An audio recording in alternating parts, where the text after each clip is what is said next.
Hi అండి. మనం ఈరోజు పానీపూరి తిన్న తర్వాత తినే కారం పూరిని చూపించేస్తున్నాను. ఈ రెసిపీ చేయడం కోసం ఇలాంటి పొట్టుబుడ్డ శనగలను ఓవర్ నైట్ నానబెట్టుకొని మెత్తగా ఉడికించుకొని తీసుకోవాలి.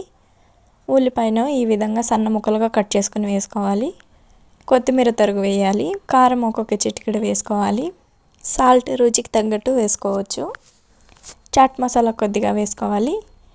నిమ్మకాయ హాఫ్ లెమన్ని తీసుకొని అన్నింటిలోనూ పిండుకోవాలి. అంతే అండి, కారం పూరి రెడీ అయిపోయింది. చాలా టేస్టీగా ఉంటుంది.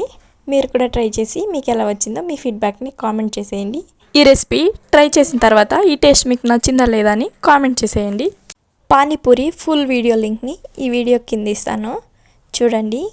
మీకు ఈ వీడియో నచ్చితే ఒక లైక్ చేసేయండి. అలాగే మరిన్ని ఇలాంటి స్నాక్స్ రెసిపీస్ కోసం నా ఛానల్ని సబ్స్క్రైబ్ చేసేయండి. Thank you for watching.